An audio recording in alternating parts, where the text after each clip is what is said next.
सुप्रभातं नमस्कारः स्वागतम् अत्र भवतां सर्वेषां द्वादशी कक्षायाः भास्वती संस्कृत पुस्तक पाठने आप सभी का एक बार पुनः 12वीं कक्षा की भास्वती संस्कृत पुस्तक के पाठन में स्वागत है।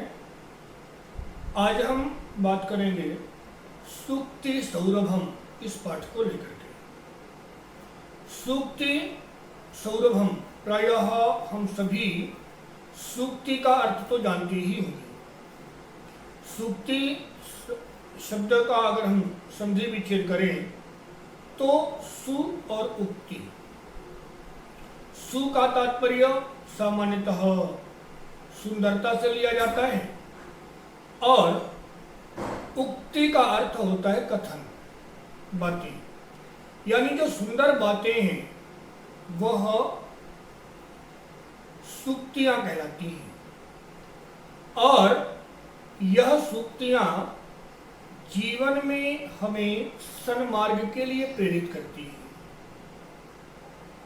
संस्कृत की एक विशेष बात यही है कि हम सूक्तियों को पढ़ करके, संस्कृत के श्लोकों को पढ़ करके और अपने चरित्र में उसको उतार सकते हैं, उसका दैनिक जीवन में उपयोग कर सकते हैं। बाकी के हम जितने भी विषय पढ़ते हैं उनमें से 90% तक ऐसे हैं जिनका उपयोग केवल हम कक्षा के अंदर ही, यानी या तो कॉपी पेन में या चॉक डस्टर में, इसके अतिरिक्त जीवन में कहीं विशेष उपयोग नहीं करते हैं। लेकिन जो संस्कृत है, संस्कृत की सूक्तियाँ, संस्कृत की शिक्षाएं, इनका अधिकतम प्रयोग हम अपने जीवन में करते हैं और अपने जीवन को सरल, सुगम और सुंदर बनाते हैं। इसीलिए जो श्लोक हैं उनको या तो सुभाषितम कहा जाता है अथवा कहीं पर सूक्ति कहा जाता है, क्योंकि यह सभी हमें अच्छे मार्ग के लिए प्रेरित करते हैं, आगे बढ़ने के लिए प्रेरित करते हैं। आइए स्क्रीन में और सूक्ति सौरभम इस पाठ को समझने का प्रयास करते हैं। अभी मैंने सूक्ति का अर्थ बताया। सौरभम सुरभ शब्द से बना है, सुरभि यानी सुगंध। तो पाठ का जो अर्थ है सुंदर बातों की सुगंध,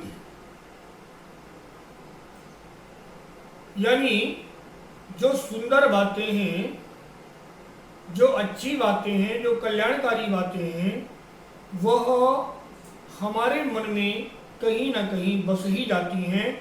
भले ही हमको पहले लगता हो कि यह गलत है या यहाँ पर हमको नुकसान हो रहा है, लेकिन कहीं ना कहीं वह अपना स्थान बना ही लेती है। खैर, चलते हैं सीधा स्क्रीन की तरफ और पाठ के अर्थ को समझने का प्रयास करते हैं। साथ में श्लोकों को हम सस्वर बोलते जाएंगे।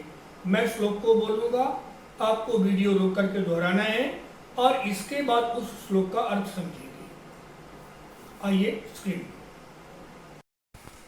वाद विवाद, भाषण प्रतियोगिता तथा दैनिक व्यवहार के लिए सूक्तियाँ नितांत उपयोगी और प्रभावोत्पादक होती हैं।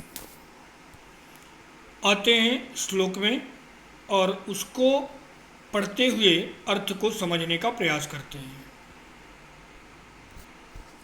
मैं श्लोक को बोलता हूँ, आपको पहले बोलना है, दोहराना है और इसके बाद उसके अर्थ को हम समझेंगे। स्वायत्तमेकांत गुणं विधात्रा विनिर्मितं चाधुनमज्ञतायाः विशेषतः सर्वविदां समाजे विभूषणं मौनमपण्डितानां। कहता है स्वायत्तमेकांत गुणं विधात्रा। विधात्रा स्वायत्तम एकांत गुणम इति निर्मितम। विधाता यानी ब्रह्मा जी, और विधाता शब्द की तृतीया विभक्ति लगी है विधात्रा, यानी ब्रह्मा जी के द्वारा एक विशेष गुण बना दिया गया। वह विशेष गुण कौन सा है? तो कहते हैं स्वायत्तम एकांत गुणम। स्वायत्तम एकांत, स्वायत्तम एकांत, स्वायत्तम माने स्वतंत्रता के साथ, अपने आप ही, बिना किसी के कहे। एकांतम, एकांत ले लेना। यहाँ पर एकांत ले लेने का मतलब यह नहीं है कि हम समाज में कहीं ना जाएं। एकांत लेने का मतलब कई बार मौन रहना भी है। हम वहाँ पर हैं, बैठे हुए हैं, सुन रहे हैं, लेकिन अपनी सहमति या असहमति नहीं देते, वह भी एकांत के अंदर ही आता है। तो कहता है कि ब्रह्मा जी ने एक विशेष गुण स्वतंत्रता से एकांत यानी मौन रहना बनाया है। क्यों बनाया है? तो कहते छादनम अज्ञतायाः, अज्ञतायाः छादनम। अज्ञता यानी मूर्खता या अल्प ज्ञान। तो अल्प ज्ञान अथवा अज्ञता को छादनम, ढकने के लिए, यानी ईश्वर ने अपनी मूर्खता को छिपाने के लिए शांत रहना या मौन रहना एक विशेष गुण बना दिया है। कहते हैं विशेषता सर्वविदाम समाजे विभूषणम मौनम अपंडितानाम। विशेषतः, विशेष रूप से, सर्वविदाम समाजे, समाज कहाँ? सर्वविदाम समाजे। सर्वविद माने होता है सब कुछ जानने वाला, और षष्ठी विभक्ति का बहुवचन है सर्वविदाम। माने यानी यदि हम सर्वज्ञ यानी पंडितों के समाज में बैठे हुए हों तो विभूषणम मौनम अपंडितानाम, वहाँ पर अल्पज्ञों की या कम जानने वालों की या मूर्खों की सुंदरता विभूषणम मौनम, चुप रहना ही है। तात्पर्य कि भगवान ब्रह्मा जी ने अपनी मूर्खता को छिपाने के लिए एक विशेष गुण बना दिया है, मौन रहना। विशेष रूप से जब बुद्धिमानों के, ज्ञानियों के समाज में जाते हैं तो ऐसी स्थिति में मूर्खों की सुंदरता चुप रहने में ही होती है। यह महाराजा भर्तृहरि के नीति शतक का सूक्ति है। आगे दूसरा देखते हैं। कहते हैं रूपम प्रसिद्धम न बुधास्तदाहुः विद्यावतां वस्तुतरु एव रूपम अपेक्षया रूपवतां हि विद्या मानं लभन्ते तितरां जगत्याम्। रूपम प्रसिद्धम न बुधास्तदाहुः, बुधाः रूपम प्रसिद्धम न तद आहुः, यानी कोई व्यक्ति कितना बहुत सुंदर है, लेकिन बुद्धिमान लोग जो होते हैं वह रूप की सुंदरता को प्रसिद्धि का कारण नहीं मानते।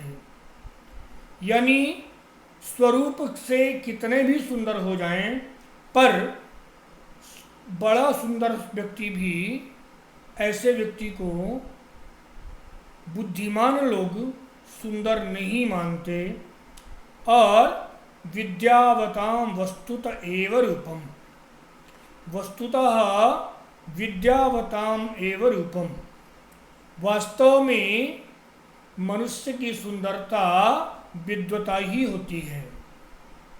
विद्यावत माने विद्वान होना, तो विद्वान होना ही मनुष्य का सबसे बड़ा रूप है। अपेक्षया रूपवताम ही विद्या मानम लभन्ते अतितराम जगत्याम। कहते हैं कि वास्तव में रूपवान की अपेक्षा, कोई बहुत सुंदर हो देखने में, लेकिन उसकी अपेक्षा सम्मान वही पाता है जो विद्वान होता है, जिसके पास विद्या होती है। कहाँ? अतितराम, अत्यधिक, जगत्याम, संसार में। तात्पर्य यह कि बुद्धिमान लोग सुंदरता को प्रसिद्धि का कारण नहीं मानते। मनुष्य की वास्तविक सुंदरता तो विद्या ही होती है।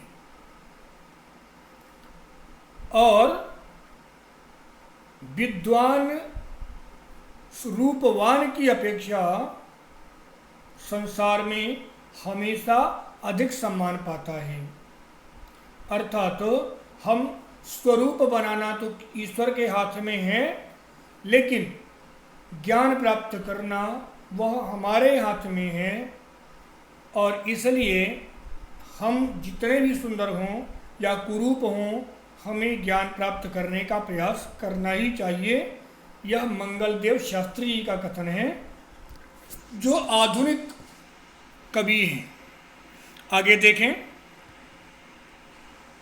तो अगला श्लोक रामनाथ भट्ट जी द्वारा लिखा हुआ है।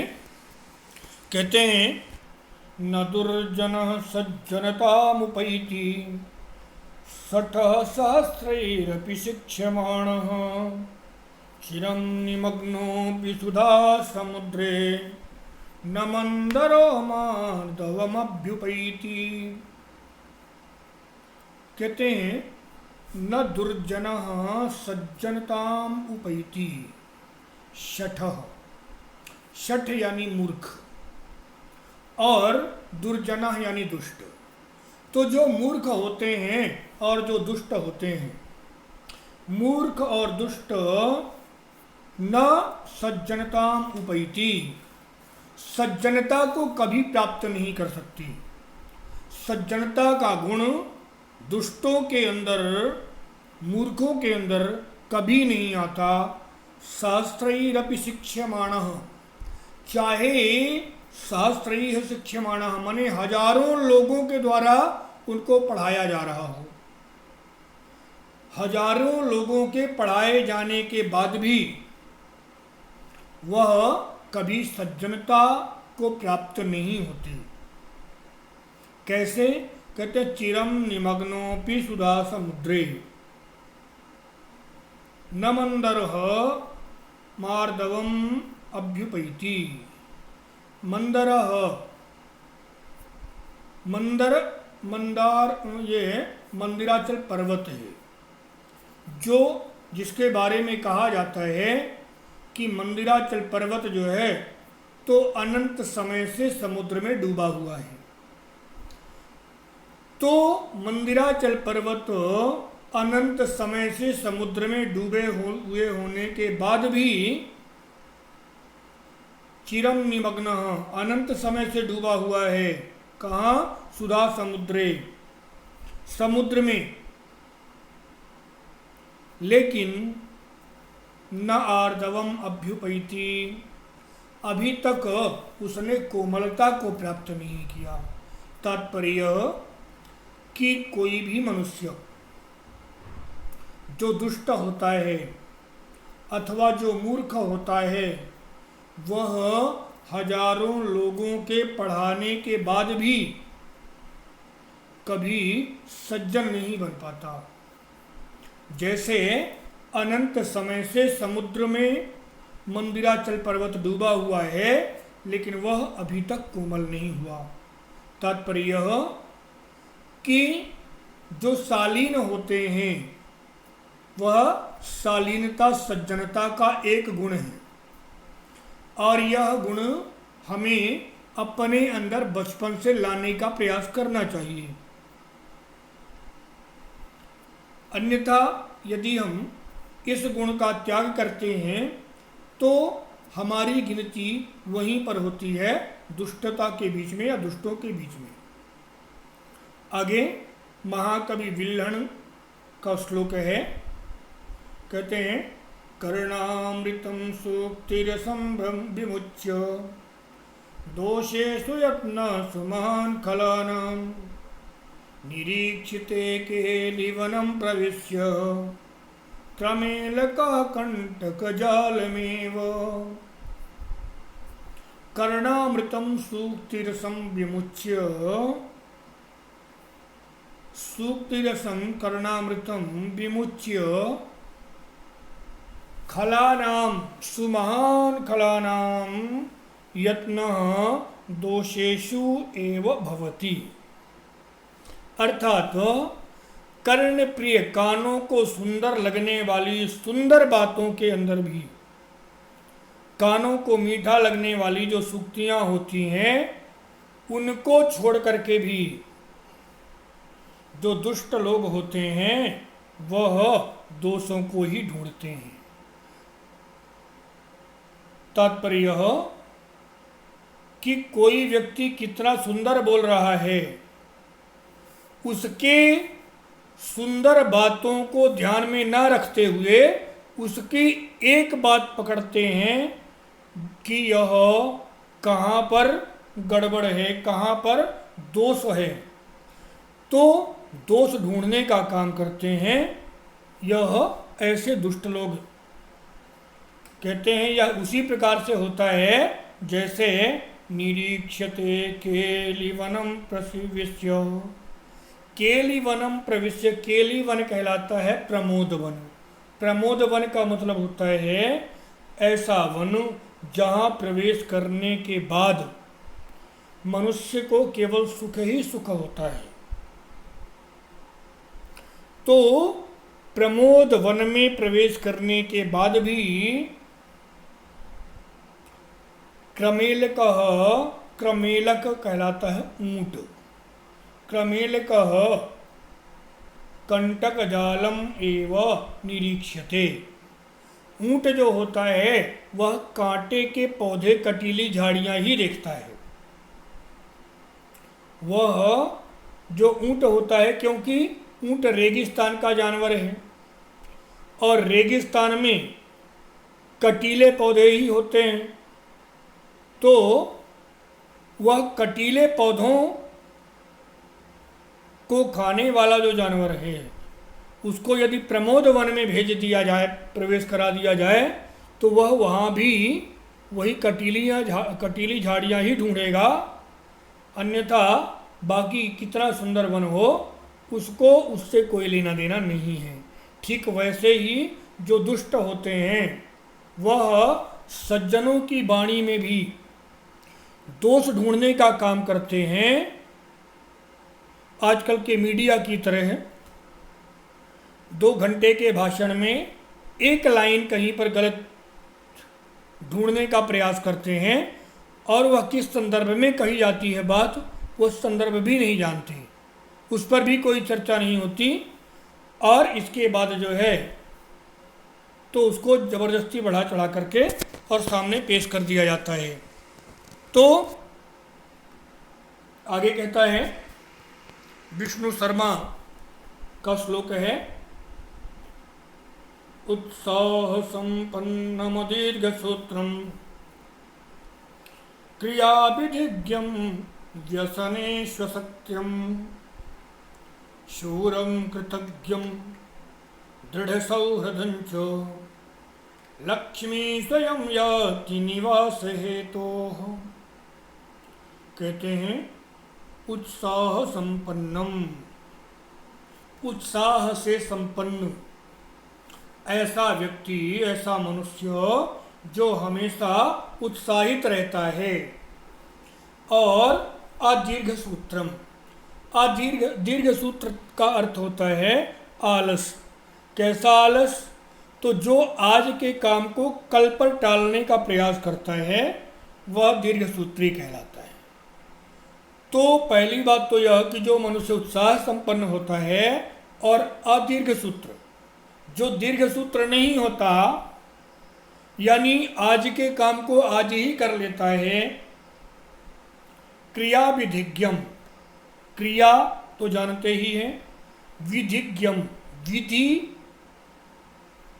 भी जानते हैं, और ज्ञम माने होता है जानने वाला, यानी किसी काम को किस प्रकार से करना चाहिए ऐसा भी जो जानते हैं। केवल काम करते नहीं हैं, काम करने के पहले उस काम को कैसे करना है वह भी सीख लेते हैं। तो जो मनुष्य क्रिया विधि को भी जानते हैं और व्यसनेषु असक्तम, व्यसन यानी बुरी आदतें, तो जिनकी असक्तम आसक्ति नहीं है, जो बुरी आदतों के अधीन नहीं है, ऐसे लोग, और शूरम शूर यानी बहादुर, कृतज्ञम कृतज्ञ का मतलब होता है यदि किसी दूसरे ने हमारे ऊपर कोई उपकार किया है तो हम उस उपकार को याद रखें, तो दूसरे की उपकार को मानने वाला कृतज्ञ कहलाता है। और दृढ़ सौहृदंच, और जिसकी सौहृद, सुहृद माने होता है मित्र, और सौहृद मित्रता का भाव, यानी जिसकी मित्रता सुदृढ़ होती है, मजबूत होती है, यानी जिसने मित्र बना लिया तो बना लिया, अब उसके लिए हमेशा तैयार। तो दृढ़ मित्रता वाले के पास लक्ष्मी स्वयं याति निवास हेतु, जिस मनुष्य के पास यह गुण है उसके पास में लक्ष्मी स्वयं ही रहने के लिए चली आती है, उसको बहुत ज़्यादा पैसे के लिए प्रयास नहीं करना होता। एक बार फिर से समझेंगे, कहता है जिस मनुष्य के अंदर उत्साह है, आज का काम कल पर टालने की आदत नहीं होना, तो अदीर्घ सूत्रता दूसरा, तीसरा क्रिया विधि का ज्ञान, चौथा बुराई से बचने का प्रयास या बुराइयों से दूर रहना, पांचवा धीरता, छठवां कृतज्ञता, और सातवां दृढ़ मैत्री। जिस मनुष्य के पास यह 7 गुण होते हैं उस मनुष्य के पास लक्ष्मी स्वयं ही निवास करने के लिए आती है।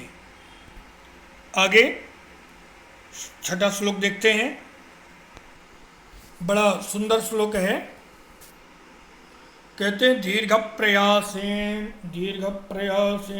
कृतं हि वस्तु निमेष मात्रेण भजेद् विनाशं कर्तुं कुलालस्य तु वर्षमेकं भेत्तुं हि दण्डस्य मुहूर्तमात्रम्।